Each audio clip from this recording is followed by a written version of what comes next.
How I Met My Monster, written by Amanda Knoll and illustrated by Howard McWilliam. One night, when I reached under the bed for my truck, I found this note instead. From the office of Mr. Z. Monsters, meet here for final test. Z. Ha! My parents were obviously trying to trick me into staying in bed. I didn't believe in monsters. So I crumpled the paper, grabbed my truck, and zipped over to my garage. I heard some creaking and rumbling, but I wasn't scared. Our house always made noises at night. But then a voice under the bed scolded. Stop that stomach rumbling. The child will hear you. Voices? Stomach rumbling? If this was part of my parents' trick, it was pretty cool. I peered into the inky blackness. 5 pairs of eyes blinked back. Oh, see? Now he knows we're here. The voice sighed. One of you has broken monster rule number 1. Maintain the element of surprise. This is no trick, I thought. There are monsters under my bed. A long-necked yellow monster slid out, followed by 4 little monsters. Rule number 2, the yellow one instructed. Never block the bed. All of you, scoot over. Hey, I realized. That one must be their teacher. I sat up straight, mesmerized by the monster parade shuffling across my bedroom. That's better, the teacher monster said. Access to the bed is clear. Now, who knows rule number 3? The purple monster teetered on his tiptoes and gurgled. Get the child into bed. That's correct, Genghis. And how would you do that?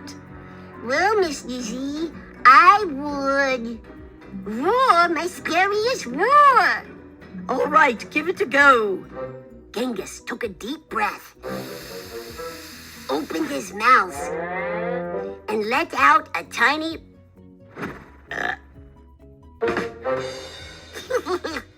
Stomach rumbling would have a better chance of getting me into bed than that funny little noise.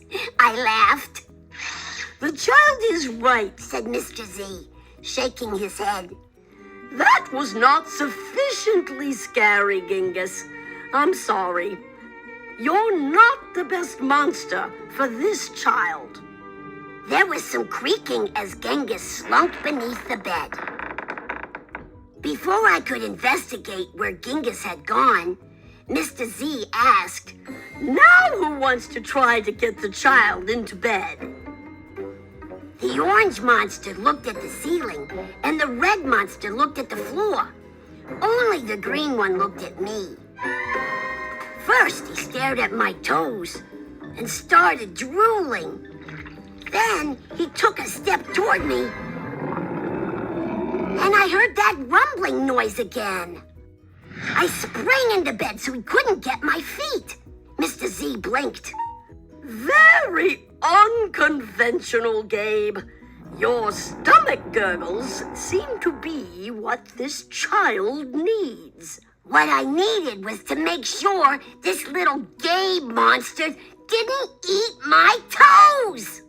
Right, you 3. The child is now in bed, said Mr. Z. As every monster knows, the ultimate objective is rule number 4. Who can tell me what that is? The orange monster bounced and squeaked. Keep the child in bed until it falls asleep. Correct, Morgan. And how would you accomplish that? Shadow puppets, shadow puppets, she squeaked again. Gabe whistled through his nose, and I snickered, but Mr. Z said, Interesting idea. Try it. Morgan hopped onto my night table and flailed her arms near my lamp. Silly shadows blobbed onto the wall, and a cloud of fluffy fur tickled my nose.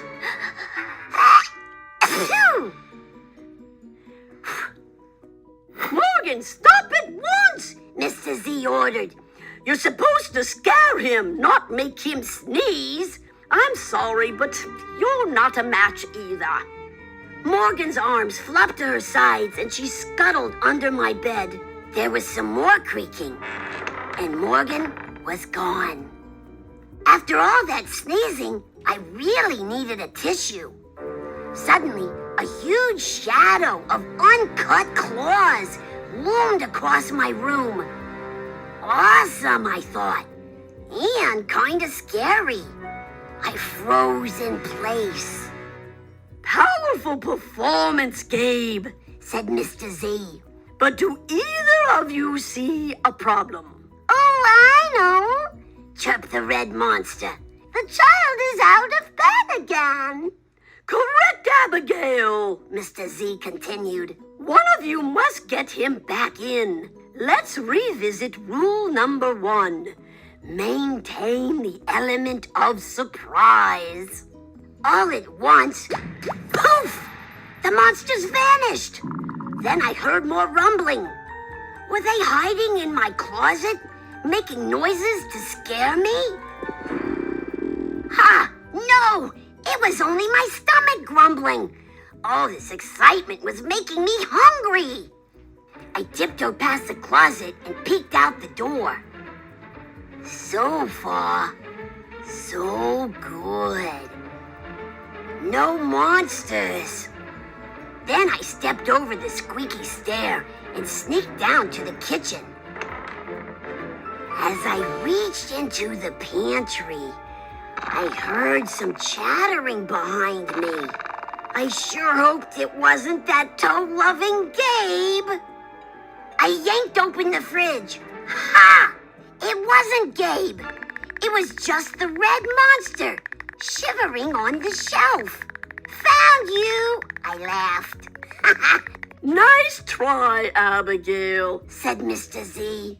But this isn't working. You're not the right monster for this child. But Mr. Z, she whined.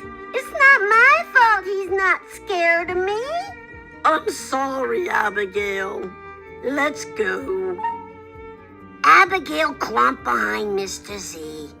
When I heard the creaking, I knew she was gone.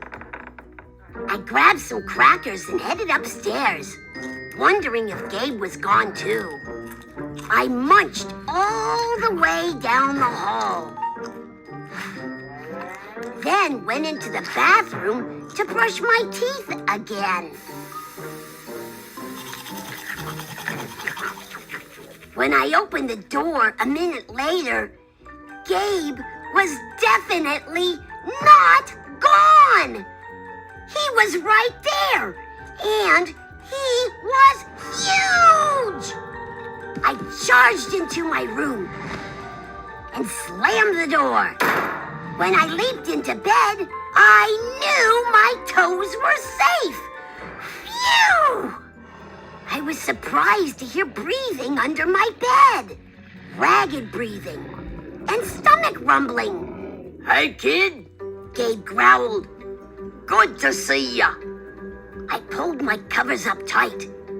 Now, if you don't mind, I'd like to start the evening with an ominous puddle of drool. I peeked over the edge of the bed. Green ooze spread soundlessly from underneath.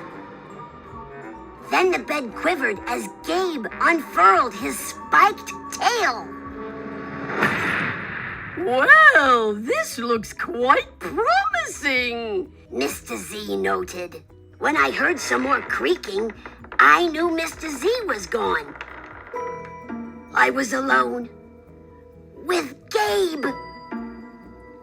Gabe loomed over my bed and began sharpening his uncut claws on my bedpost.